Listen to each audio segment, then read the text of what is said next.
Olá, sejam muito bem-vindos ao Pod Compliance. Eu sou Natália Gopfert, CEO da Compliance PME e host aqui do Pod Compliance. A Compliance PME é uma empresa de consultoria que atende empresas de vários portes em todos os temas relacionados a compliance, integridade, ética corporativa e governança. Se você precisar, pode contar com a gente, que a gente está à sua inteira disposição. A gente hoje está aqui para conversar no Pod Compliance, como vocês sabem, sobre temas relacionados a todos esses temas do universo da ética, compliance, integridade, cultura corporativa, tudo isso. E a gente vai hoje bater um papo com um convidado muito especial que eu tenho a honra de receber hoje aqui. Estou muito feliz que ele topou dentro da agenda dele, que eu sei que é complicadíssima, a gente vai ter um papo sobre esses temas todos que a gente tanto gosta de conversar com vocês. Eu vou apresentar para vocês o Nelson. Ele se chama Nelson Valsoni. Ele é profissional com vasta experiência em compliance, ética e governança, e é vasta mesmo, tá, pessoal? Que ele já passou em um monte de lugar. Com uma trajetória marcada por resultados sólidos e liderança de projetos transformadores em empresas nacionais e multinacionais. Falei para vocês que era uma experiência vasta mesmo. Essas multinacionais sempre de grande porte onde ele trabalhou. Ele é especialista em implementação de programas de compliance. Sua atuação inclui gestão de canal de ética e ouvidoria, condução de investigações sensíveis de casos de abuso e de assédio. Ele tem um certificado de safeguarding pelo Comitê Olímpico Internacional e atua como Compliance Officer do COB, o Comitê Olímpico Brasileiro. O foco da sua atuação é na promoção de um ambiente ético e íntegro dentro da área do esporte. Ele também atua como palestrante e professor, compartilhando sempre os seus conhecimentos de compliance, ética e governança e capacitando várias organizações e apoiando essas organizações na adoção de práticas mais seguras e responsáveis, porque é isso que a gente faz em compliance, né? Nelson, muito obrigada por ter vindo aqui bater esse papo com a gente. Um orgulho imenso para a gente aqui do Pod Compliance, da Compliance PME, contar com você. Obrigada, viu? Eu que agradeço, Natália, a todos aí que estão nos ouvindo. Vamos bater um papo hoje aqui, falar sobre compliance, governança, risco e o que mais couber. Eu acho que é o nosso objetivo. Vocês sabem, eu gosto de falar pra caramba. O Nelson também. Então, esperem já, daqui pra frente, um episódio com muito conteúdo e muita informação que vai ajudar vocês na condução dos programas de compliance da empresa de vocês ou na consultoria onde vocês atendem as empresas. Nelson, para começar, eu sei que essa sua trajetória consolidada, né, na área de governança, riscos e compliance, você passou por essas empresas multinacionais, empresas nacionais também, e hoje atuando no COB, no Comitê Olímpico do Brasil, como que foi essa sua transição das empresas para um comitê olímpico, que é muito diferente, eu imagino, porque vocês têm missões, vocês têm várias formas de atuação, estão com várias confederações e federações embaixo. Como que é essa atuação? Como que foi essa migração? Conta pra gente um pouquinho. Bom, primeiro de tudo, quando eu comecei a participar do processo seletivo do Comitê Olímpico, eu não fazia ideia para onde eu estava me candidatando. Ah, você não sabia que a vaga era Eu não sabia. comitê? Que legal. Foram 3 meses de processo seletivo, acho que foi um processo seletivo bem rigoroso e longo, né? Teve sabatina por parte do Conselho de Ética, né? Várias provas e vários testes ali para saber se estava apto a assumir o Comitê Olímpico na área de compliance. E o Comitê Olímpico ele tem, sim, as suas particularidades. Não só o Comitê Olímpico, mas como o ambiente esportivo no Brasil, né? Então, compliance ainda é uma coisa muito nova, é uma linguagem muito nova. Então, a gente consegue, de certa forma, implementar alguns programas, isso dentro do ambiente do COB, né, como a maior entidade, e você ainda vê uma dificuldade muito grande das outras confederações, das federações, em manter esses programas de governança, compliance e gestão de riscos.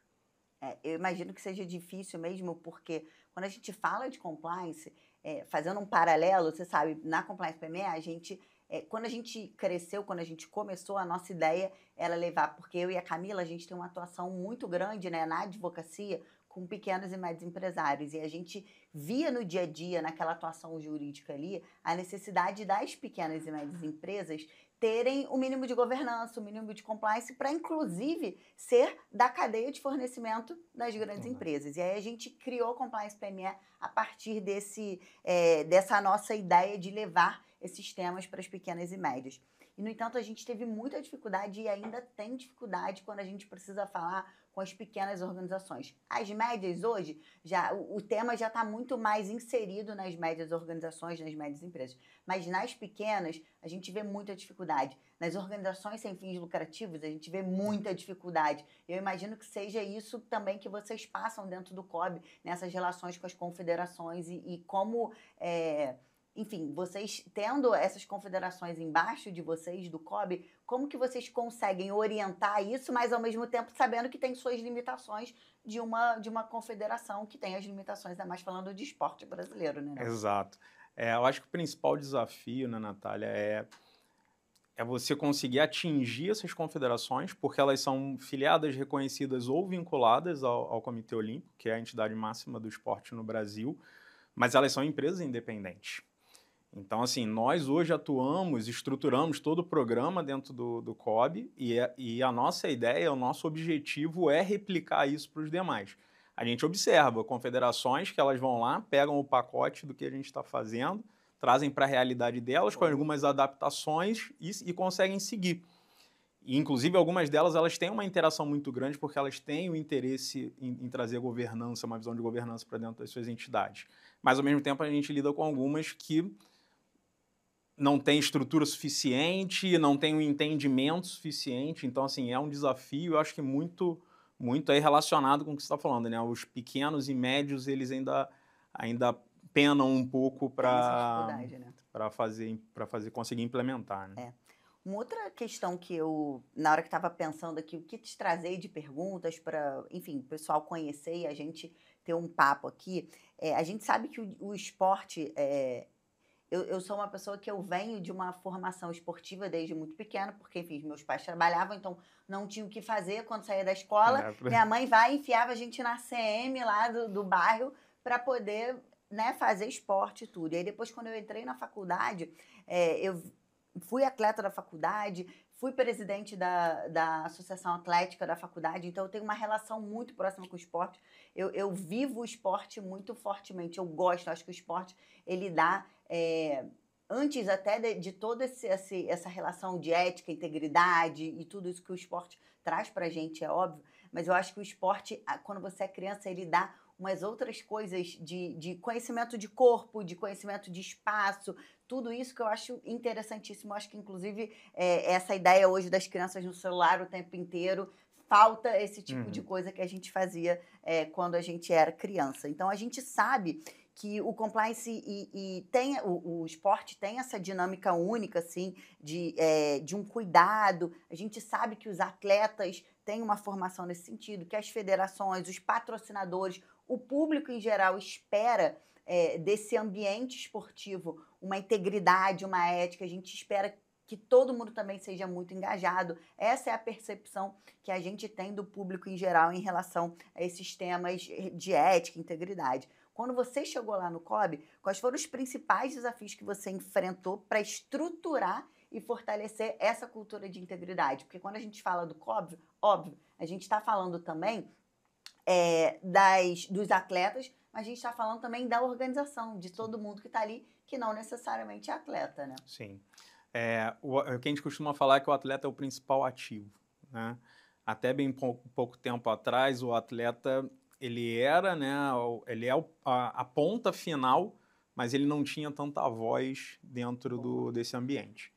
Então, teve mudança na legislação, né, a Lei Geral do Esporte, a Lei Pelé, elas trouxeram algumas atualizações ali que permitiram que os atletas fossem ouvidos, que eles participassem mais da decisão, né?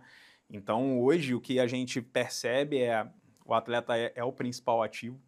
Qualquer conduta, qualquer decisão que é tomada impacta diretamente na pessoa, né? Então, assim, eu acho que o principal desafio foi a gente ter um olhar voltado para as pessoas, mais para as pessoas do que para um bem intangível, né? Então, quando a gente está falando de venda de produto, ali é o produto. E quando eu estou falando de um atleta, né? O atleta, ele tem um dia que ele está bem, tem um dia que ele não está bem, tem dia que ele está com patrocinadores, tem dia que ele não está. Então, assim, tudo isso gira em torno do atleta. E dentro das instituições, e aí eu não vou falar exclusivamente de COB, mas sim de todas elas, o principal desafio é exatamente esse: você ter uma visão voltada para o atleta, né? Então, hoje isso é muito mais solidificado dentro do COB.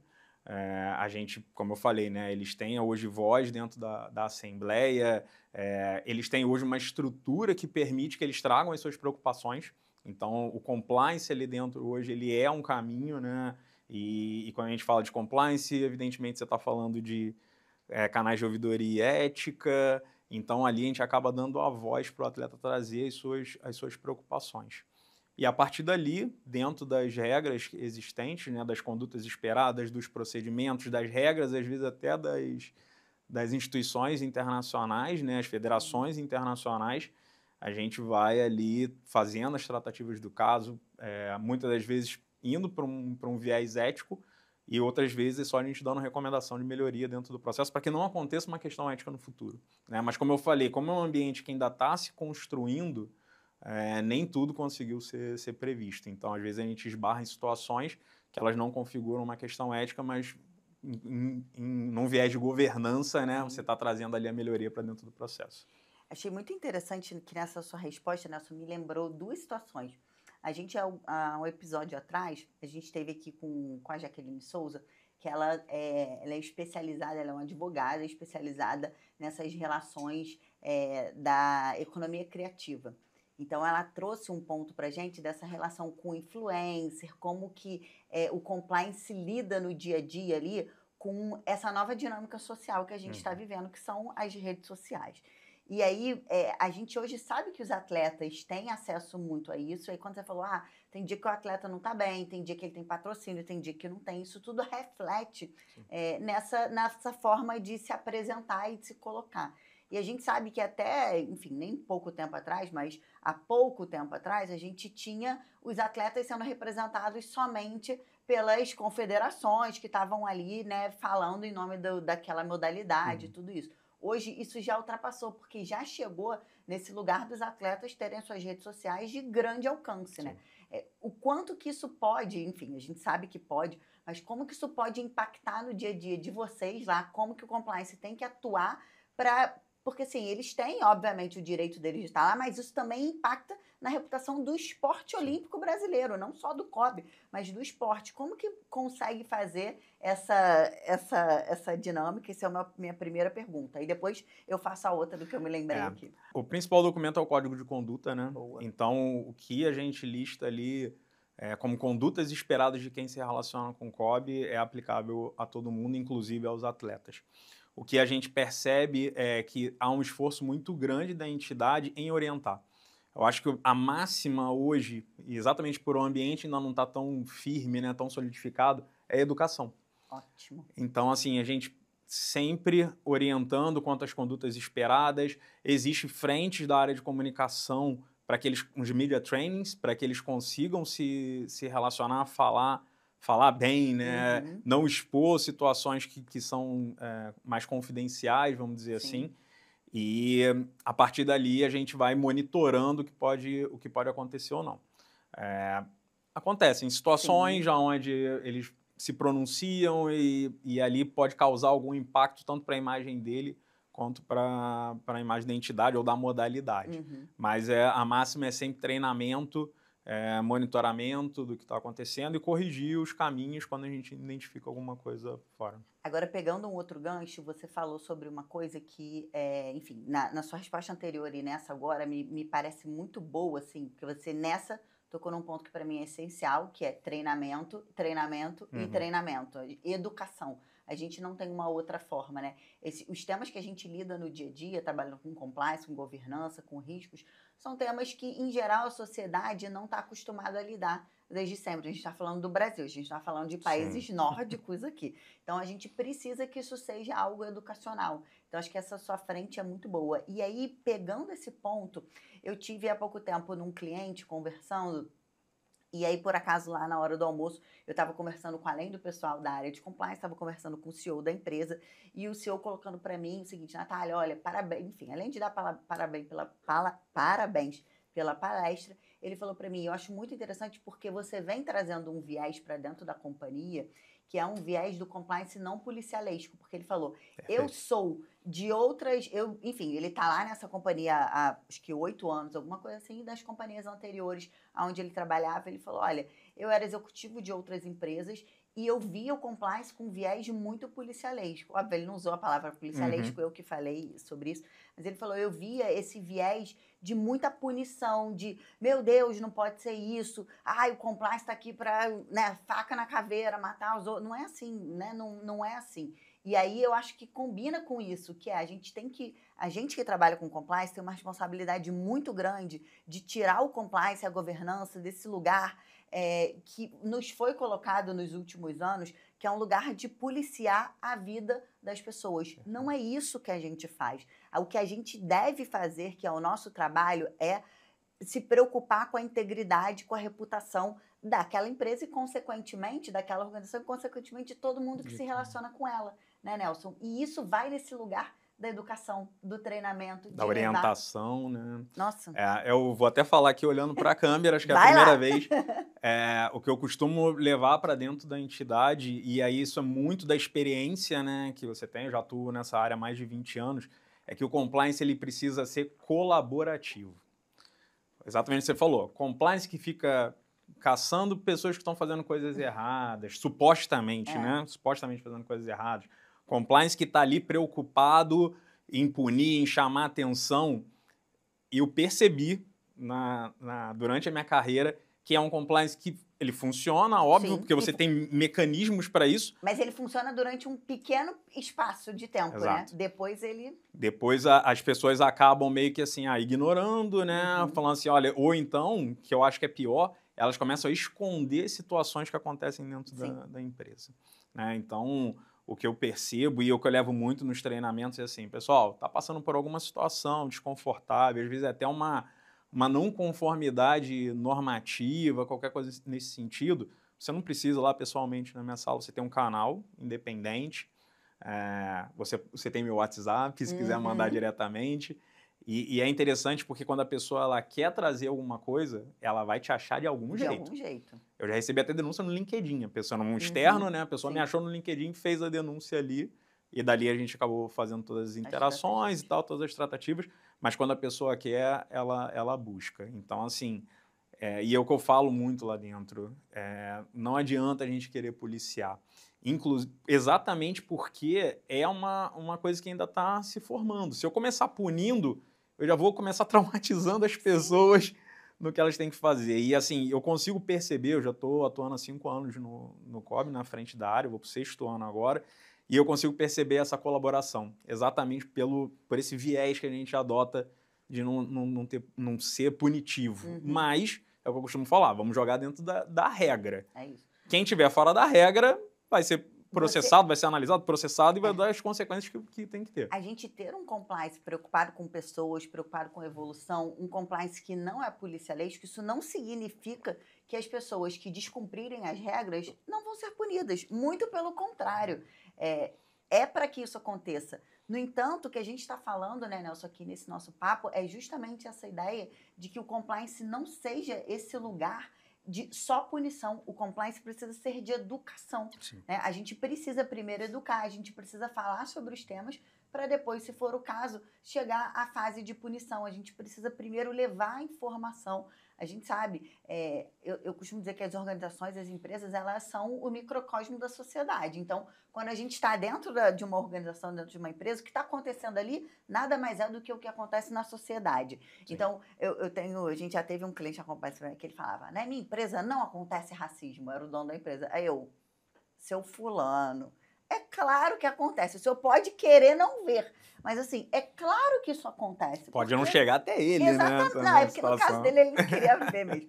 Mas assim, o senhor pode querer não ver, mas é óbvio que isso acontece, porque a sua empresa é um reflexo da sociedade, isso acontece na nossa sociedade. Então, esse tipo de coisa vai acontecer. Mas se a gente entrar nesse lugar de trabalhar com governança e compliance de uma forma, riscos também, de uma forma policialesca, você afasta todo mundo de você, é o que você falou. As pessoas vão passar a esconder as situações que acontecem no dia a dia, ao invés de tratar as situações com você. Eu sempre costumo dizer em treinamento, e eu imagino que você faça isso também, Eu sempre falo no treinamento, gente, se vocês estiverem com dúvida, não precisa falar que são vocês. Diz que é a prima, que é o Que é um primo, que amigo. ouviu falar, que é um amigo. Porque isso você traz o assunto para a discussão. Eu posso ajudar vocês na hora do treinamento ali, dar alguma orientação e você não está se expondo. Aí todo mundo ri, mas sempre vem um E que vem. levanta a mão e fala: É. o que aconteceu com um amigo meu, na outra empresa que eu trabalhava. Sempre tem, né, É Nelson? interessante esse exemplo, porque a gente teve um treinamento grande de assédio e abuso. Esse treinamento ele nunca tinha ocorrido dentro do ambiente do COB. E quando a gente fez esse treinamento, qual foi a minha preocupação? Você separar os líderes dos liderados. Muito Já importante, foi a primeira, muito importante. já foi o primeiro ponto. Além disso, né, lá a gente tem em torno de 300 funcionários, só para arredondar o número. E eu fiz questão de dividir turmas menores por departamento, porque aí o assunto ali já fica mais relacionado. E eu usava muito dessa brincadeira aí, falar, se vocês quiserem falar alguma coisa, é o momento. Se não for vocês, fala que aconteceu com um amigo, mas é o importante que todos estejam na mesma página. Então a ideia foi, quem está assediando vai saber o que é assédio, efetivamente, e quem está sendo assediado vai saber que está sendo vítima. E isso muito com o que a gente estava recebendo no canal.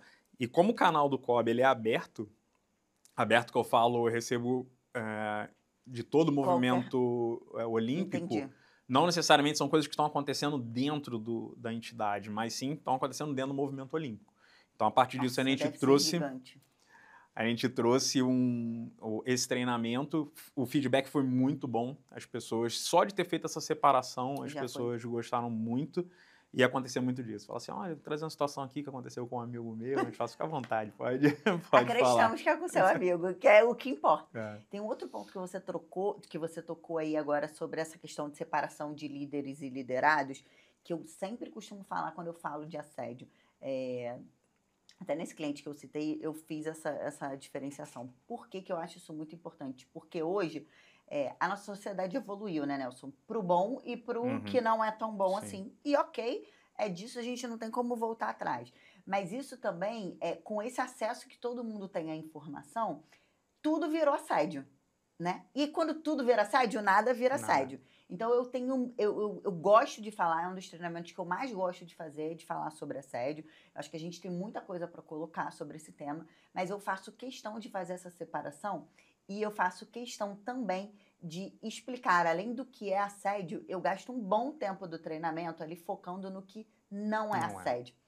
Porque tudo hoje virou assédio, né? E nem tudo é assédio. Acontece assédio? Sim, acontece pra caramba, ninguém tá negando. Mas você cobrar uma chegada no horário, você não tá assediando o funcionário, né? Cobrar uma entrega, você não tá... Exatamente. Então, assim, esse tipo de coisa precisa ser falado também.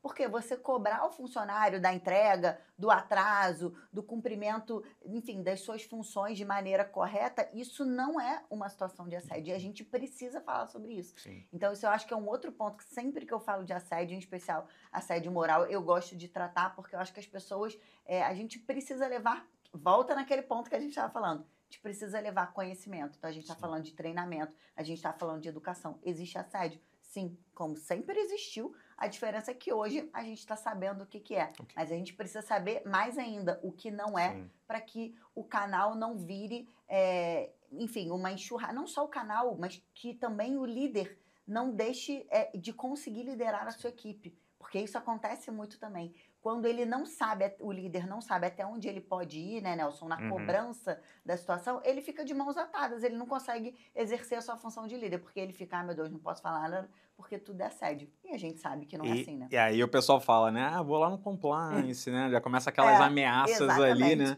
Tem uma brincadeira que fala assim, alô, Nelson, né? Eles falam isso, que maravilhoso. Mas não é? É bom que chegou até o meu conhecimento, falei, isso aí, gente, tem que manter a mensagem, quem tá dentro, quem tá fora, dá um toque lá no compliance. Mas realmente, o que você falou faz todo sentido, a gente precisa sim orientar e educar. Uma prática que eu adoto quando eu vou fazer acolhimento de denúncia, né, falar com a pessoa ali, é realmente entender com ela se aquilo ali é um assédio ou não. Tem uma situação muito interessante que aconteceu uma vez, uma funcionária chegou bem abalada lá na nossa sala e ela comentou, ela falou assim, tô passando por isso, por aquilo outro, isso aí eu tô entendendo que isso é assédio e tal. E aí eu fui explicando para ela o que era assédio e o que não era assédio.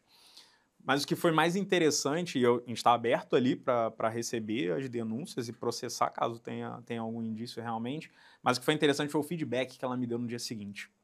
Ela chegou até mim e falou assim, Nelson, aquela conversa de ontem me fez refletir e realmente não tem nada de assédio. Eu entendo que a minha líder está extremamente atarefada, ela está estressada, então se ela passar por mim de manhã e não me der bom dia, eu entendo que isso não é assédio. E eram coisas simples, assim, Sim. não era nada... Uhum. Se ela está me cobrando uma entrega, é porque faz parte. Então, como a gente está falando muito aqui de educação e orientação, né, como é que isso é importante. E o que eu percebo é que não tem momento específico para isso. Não. Eu não dependo de um treinamento para orientar. E isso é muito interessante também porque eu carrego isso para o meu time. Eu falo para eles, quando vocês têm que emitir um parecer, tem que dar uma resposta no e-mail, sempre que tiver oportunidade, faça o cunho educativo. Ótimo. Porque ali você vai, de certa forma, trazer a pessoa para dentro do assunto. Ela vai ter que ler ali, vai saber que é um procedimento tal, que é uma política tal, que está falando sobre aquilo. E há essa necessidade, porque as pessoas elas não leem, cara. Hoje a gente está num mundo hoje que a gente falava aqui a gente antes estava de falando entrar, antes a gente aqui, falava né? sobre isso. Hoje tudo é um microlearning, né? Tudo coisa rápida, e aí você vê as redes, né? Instagram, TikTok, é tudo muito rápido. Então o que a gente percebe é que as pessoas não estão ali mais tendo esse hábito de ler. Inclusive também isso é uma orientação que eu dou pro time, nada de textão. Porque se colocar textão, não vão ler. Vai ler.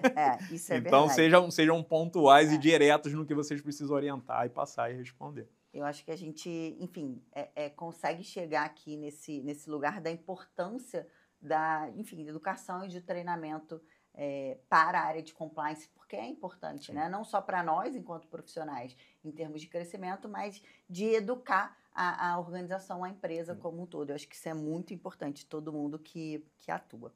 Então, agora, a gente já bateu esse papo aqui, vamos passar, pessoal, para o segundo bloco aqui do podcast, vamos comentar algumas notícias, bater algum papo aqui. Eu sempre leio aqui a notícia, o Nelson, para o pessoal, fazendo uma breve contextualização e depois venho com a pergunta para você.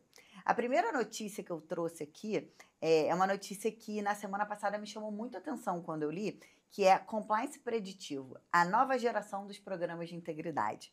E aí a notícia fala, o contexto da notícia é: o conceito de compliance preditivo vem ganhando força no ambiente de governança, analytics e inteligência comportamental para antecipar os riscos e os desvios antes que eles aconteçam. Essa abordagem marca uma evolução importante do papel do compliance, sai de reativo e vai para preventivo, que eu acho que é o sonho de todos nós, né? Significa que as organizações não esperam mais que o erro aconteça, o desvio aconteça, para corrigir. A gente usa, né, esse compliance preditivo, ele vai usar dados e informações ali do analytics dele para prever aonde podem acontecer esses desvios. E aí, com isso, obviamente, exige de nós todo um conhecimento de inteligência artificial, de tudo isso que a gente sabe que vem cobrando no mundo. E aí, assim, queria te perguntar, até para a gente trocar um papo sobre isso, como que você enxerga essa evolução? Você acha que é possível aplicar essa lógica nesses ambientes como, por exemplo, o COB, que é super humano, mas é esportivo, é de cobrança? Porque a gente sabe que isso acontece também, né? Sim, entendo que essa análise preditiva ela está cada vez mais inserida. É um caminho. Já existe hoje o Comitê Olímpico Internacional, ele está criando a sua própria IA generativa. Que legal. A princípio, ele está voltado muito para questões de história do movimento olímpico, da história das modalidades, de algumas explicações ali. Mas eu percebo que algumas entidades elas estão aplicando isso, por exemplo, na análise de dados de atletas, às vezes até em questão de condutas, né? Até então, como eu não tinha uma análise preditiva, o canal era muito disso, né? Você extraía os KPIs e via ali quais eram os caminhos que você poderia seguir, muito voltado à questão de treinamento ou até de prevenir algumas situações.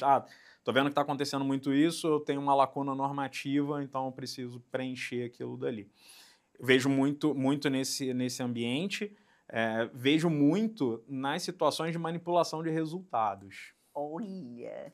Tá? Então, você vê uma evolução muito grande, né, nos últimos 20 anos do que aconteceu, por exemplo, em 2005 na máfia do apito, do que você tem hoje, né, com as operações de penalidade máxima, Sim. a própria NBA, né, que teve o Uhum. caso agora recente. Então, quando você vai ver por trás, existem ferramentas que ficam sinalizando Olha que para legal. onde tá indo, por exemplo, o maior número de apostas. Uhum. E hoje você tem dois tipos, né, que é o match fixing e o spot fixing. O spot fixing ele acaba se tornando um problema maior, porque o match fixing você está combinando ali o resultado da partida. Tá. Agora o spot fixing, se você tá buscando, né, você está ali trazendo atletas para entrar no seu esquema, vamos dizer assim, Uhum. para uma situação específica que pode impactar no resultado do jogo. Então tu imagina, ele apostou ali que vai tomar um cartão vermelho, né? Eu tô com um a menos no time, eu posso impactar o Nossa. resultado do jogo. Então hoje o que a gente percebe é que essas ferramentas elas permitem realmente você tomar algumas ações até antecipadas. Então estou vendo que está tendo muita aposta numa situação específica, eu vou lá, né? As empresas de aposta vão lá e Sim. tiram ali, por exemplo, aquilo. Não vou dizer que isso é 100% certo, que acontece dessa forma, mas a gente vê uma situação ou outra, a gente consegue perceber algumas ações preventivas, né? Como a gente falou aqui, que é o sonho do Zolo Compliance, algumas ações preventivas antes que o problema se materialize. Né? Eu acho essa ideia do compliance preditivo ele muito interessante, porque, como a gente falou, que eu acho que o pânico de qualquer compliance officer, de qualquer pessoa que trabalha com compliance, é quando um risco reputacional se materializa e você tem uma crise instaurada. Eu imagino que isso aconteça de alguma forma no COB, muito não por irresponsabilidade de vocês, mas porque vocês têm uma infinidade, um sem número de pessoas que podem trazer esse impacto para o esporte, não só brasileiro, mas o esporte mundial. Isso, obviamente, fica dentro do movimento olímpico e vai estar embaixo de vocês. E aí, o que eu vejo quando se a gente pode prever, obviamente, né, ser preditivo nisso, isso nos apoia de uma maneira muito especial. Se a gente pode reduzir uma situação de crise, se a gente pode minimizar, mitigar com que ela aconteça. Ok, fiquei sabendo não na velocidade que era para evitar que ela acontecesse, mas já fiquei sabendo antes do escândalo se estabelecer. Você consegue, de alguma forma, controlar isso e mais do que controlar isso, controlar o impacto que isso traz na organização. E eu imagino, enfim, até por ser uma fã de esporte, eu imagino que para vocês, além do impacto no próprio comitê, vocês ficam muito preocupados com o impacto no esporte, de uma maneira geral, nas modalidades, porque vocês sabem que isso perpassa, ele vai além desse impacto no atleta, no COB, do próprio COB, ele vai para o esporte como um todo, né? Em algumas situações, até para o esporte mundial, e que a gente sabe que... Ele pode contaminar, dependendo da situação, ele pode contaminar a modalidade toda, né? É isso. Quando a gente fala de manipulação de resultados, está muito associado a isso. Porque você perde a confiança naquela modalidade, você perde a confiança que você está ali torcendo ou você está ali apostando e o jogo é imprevisível, né? A gente parte do princípio que o jogo é imprevisível. E o futebol, ele é a modalidade mais imprevisível que existe. E é onde tem maior número de casos de match fixing e spot fixing, né? Então, assim, a gente está com um desafio grande. Essas ferramentas, elas vão vir, sim, para ajudar, para permitir que a gente consiga prever certas situações. Tem até uma situação interessante aqui nos que a gente está falando. Eu vi recentemente, eu já vivi isso um pouquinho lá atrás, só que hoje as ferramentas evoluíram, né? Eu já trabalhei numa empresa que tinha um termômetro do humor. Então, quando você chegava de manhã, você colocava ali, ó, tô feliz, não tô feliz, tô triste. Você colocava ali, tinha uma escala. E eu já vi algumas ferramentas de RH que trazem esse tipo de medição. E é interessante porque se houver uma parceria ali da empresa, da área de compliance com o RH, de repente você consegue prever algum tipo de situação de assédio que esteja acontecendo ali, de insatisfação do próprio colaborador, né? Então, imagina, você tem um departamento inteiro, todo mundo colocando que tá triste ali todo dia, né? Já é uma predição, né? Um indício, Um indício para você chegar lá e conversar com essa área e tentar entender o que tá acontecendo. E pode ser, às vezes, você materializar assim, tem um caso de assédio aqui dentro, eu preciso atuar. Ou então é só uma questão de gestão. E aí é chamar o gestor e falar assim, gestor, treinamento para você também é aplicável. Vamos corrigir aqui algumas rotas, até para você se sentir mais seguro também. Eu acho que você trouxe a área de RH e, para mim, ela é muito importante, assim. esse andar de braços dados, de mãos dadas do compliance com o RH, eu acho fundamental, porque eu acho que traz para a área de compliance, porque o RH ele tem acesso a muita coisa que a área de antes da área de compliance. Sim. É quase uma predição do que chega no compliance. As pessoas vão procurar o RH, até pelo contexto que compliance em geral tem das empresas, o departamento do não, o departamento de mandar os outros embora, da demissão e não sei o quê. As pessoas, em geral, vão buscar o RH por conta desse contexto todo. Então, eu acho assim, extremamente importante que haja essa parceria, esse andar de mãos dadas do compliance com o time de RH, porque traz não só a possibilidade da gente investigar se está sendo algo mais profundo, como casos de assédio, de abuso, etc., mas também isso traz a possibilidade da gente desenvolver não só os líderes, mas os liderados, em termos não só de ética, mas em termos de gestão, em termos de... Porque você perder um funcionário, às vezes, é muito mais caro, é muito mais custoso, não só financeiramente, mas em outros custos para a empresa, do que você treinar aquela pessoa. Então, é isso que você falou. De repente, é você chamar o líder e falar, olha, a sua gestão não está funcionando muito legal, a gente gosta do seu trabalho, mas a gente entende que está tendo algum descompasso aqui. Então, vamos treinar você. Isso é muito mais barato que você ter a demissão desse funcionário, uma recolocação de outra pessoa, o tempo que você perde até a outra pessoa que entra, né? Esse custo do turnover, isso é gigante. Então, muitas vezes, muito melhor você fazer esse trabalho de braços dados, indicar um para o outro, como executar e como trabalhar, né? As áreas um para o outro, de como apoiar, que eu acho que isso só leva a gente a engrandecer enquanto empresa, né? Certeza, e isso aí encaixa naquele compliance colaborativo que a gente estava falando. Exatamente, é isso mesmo. Agora, Nelson, eu quero passar para uma outra notícia que a gente separou aqui. O título da notícia é Entre o Marketing e a Integridade, o teste da Copa do Mundo FIFA de 2026. A Copa do Mundo será realizada em 2026 e coloca em foco a tensão entre a estratégia de marketing intensas e a necessidade de integridade e governança em uma operação multigeográfica, já que a gente vai ter a próxima Copa espalhada, né? E aí, esses grandes eventos, eles trazem um risco reputacional para as marcas organizadoras, para os influenciadores, porque isso acaba se exponenciando, né? Cresce nesse período. E aí a gente sabe que qualquer falha ali em termos de ética, qualquer falha impacta a visibilidade, a reputação, como que isso chega para as empresas. E numa Copa do Mundo, o impacto é global. Não dá para a gente falar que é um impacto pequenininho, porque é um impacto gigantesco. Talvez só perca em evento esportivo para as Olimpíadas em si, né? E assim, como que você entende que esse alinhamento ali do propósito... Porque precisa ter marketing, a gente não está dizendo que não, precisa ter, né? Precisa ter. Como que você acha que é possível equilibrar esse propósito necessário de ética e de integridade com a necessidade de você ter um marketing muitas vezes agressivo, mas o cuidado que a gente precisa pesar ali para não ter um problema reputacional, não só para a entidade, mas para o esporte, para a Copa do Mundo, para os atletas que estão aí, a gente sabe que tem todos esses desafios, né? Assim, Natália, eu entendo que uma grande maneira de você mitigar esse tipo de problema é você manter uma due diligence do início ao fim. Ótimo. Então, assim, quando a gente fala, olha, eu vou me relacionar com o fornecedor X, é importante que você saiba quem é esse fornecedor X, aonde ele já passou, o que ele já teve de situações que podem impactar a sua imagem. E aí eu posso dizer que nós somos pioneiros nesse processo. Tá? Hoje a gente tem um volume grande de due diligence. O nosso processo, principalmente voltado para a área de marketing e patrocínio, a gente tem uma preocupação muito grande em associar com empresas que tenham algum tipo de situação e que isso esbarre no COB, né? Que eu costumo falar internamente, entre um fornecedor de, sei lá, de caneca e o COB, a mídia negativa vai sair com o nome do COB. Com certeza. Que dá mais clique, dá mais engajamento. Então, a gente tem essa preocupação de avaliar quem são os que estão entrando.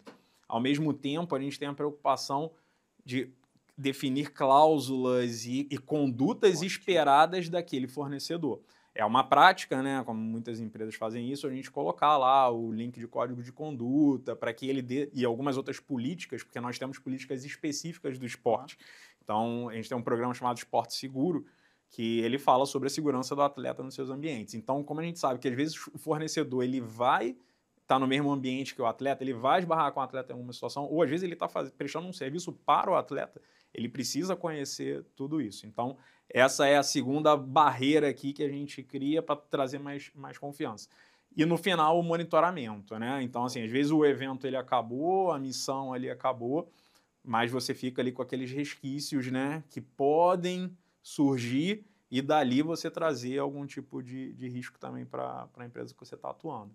Então, acho que esse processo do início ao fim aí de due diligence, de acompanhar aquele fornecedor, é uma boa forma de você mitigar certos riscos aí de imagem. A gente sabe que o marketing, ele é, enfim, né? Ele traz toda, não só uma estrutura financeira para dentro do esporte, dos atletas, das confederações, de tudo isso. A gente sabe a importância disso. Ninguém está dizendo que não existe, mas eu acho que O dinheiro é necessário, é necessário, óbvio. Por mais que a gente receba recurso da loteria, o recurso ele nunca é suficiente, né? Então, o recurso privado ele é necessário. Ele é com importante. certeza. E, enfim, a gente sabe que tem legislação específica sobre isso, a gente sabe o quão importante é isso, mas eu acho que esse papel que você trouxe aí da due diligence, ele é fundamental, porque vocês conseguem ali acompanhar no monitoramento quem é aquele fornecedor, vocês conseguem dar limites, né, dar guarda-reios para a atuação daquele fornecedor. Eu acho que é isso, porque a gente não pode, eu costumo dizer, enfim, tenho certeza que você já ouviu isso também, e outras pessoas sempre falam, que o compliance, ele, em geral, tem essa pecha de ser a área do não. E a gente precisa mudar isso. O júri também é muito comum para o jurídico, tá? Isso, de tipo, o jurídico não é parceiro do negócio, o jurídico não faz. É a mesma coisa do compliance. O compliance nunca quer deixar a gente fazer nada. As pessoas sempre têm essa ideia. Só que a gente, enquanto operador de compliance, com compliance officer na lista de compliance, o que quer que seja, dentro da área de compliance, a gente tem uma responsabilidade, inclusive, de mudar isso, né, Nelson? De trazer uma outra ideia para a área de compliance. Então, a gente precisa arrumar meios para que o patrocínio aconteça. Não é só dizer que não.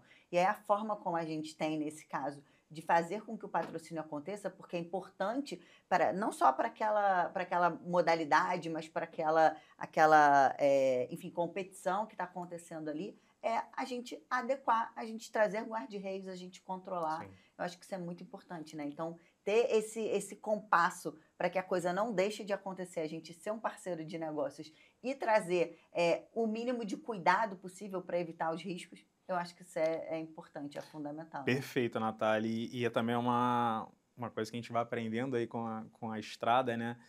Eu acho que o compliance ele não é uma área que tem que ficar exatamente dizendo não. Ela tem que achar meios dentro dos normativos, dentro dos seus códigos de conduta, dentro da legislação vigente para a operação acontecer. É o que eu costumo falar em todas as minhas passagens, né? É claro que agora muito mais, porque a gente vai amadurecendo e vai entendendo certas coisas. Eu falo que a gente recomenda. Quem tem que ter apetite ao risco de seguir ou não é a administração que vai tomar a decisão. Então, às vezes, você está lá, fortemente não recomendo seguir. Mas se ele quiser, ok. O que é importante, o que a gente faz muita questão de deixar isso documentado, registrado nos nossos pareceres, é que esses pareceres eles têm que fazer parte do processo de decisão, primeiro de tudo, e tem que compor o processo daquela aquisição ou daquela consulta, seja o que for, porque ali mostra que teve uma área com uma visão de riscos, com uma visão de controle interno, com uma visão de aderência, né, a normativos e legislação, que olhou por trás e falou, olha, a classificação de risco está lá em cima, mas se você quiser seguir, ok, a gente não vai impedir. Eu acho que isso é muito do compliance colaborativo, né, de você ajudar a entidade a caminhar. Porque se a gente for, às vezes, olhar na letra fria, você fala assim, não pode. Vai fazer com ninguém, né? Nenhum. Exato.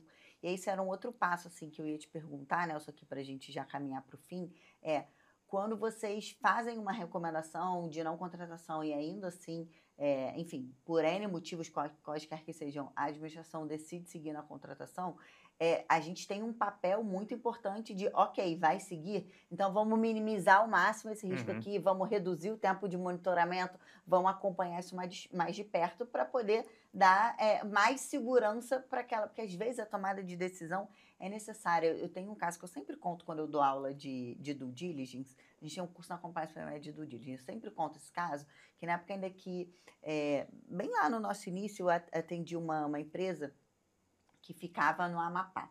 E era assim, floresta amazônica dentro. E aí era uma empresa de mineração e tudo, ela atuava lá. E aí, nesse momento, ela teve que construir tipo uma vila para os empregados irem trabalhar e tudo, e assim foi feito. E aí chegou em algum momento que eles tinham dificuldade de comprar botijão de gás para as casas. Tinha muita dificuldade, porque era 160 quilômetros de floresta amazônica dentro. Aí a cidade que tinha mais perto, Nelson, era uma cidade que tinha uma empresa de distribuição de botijão de gás.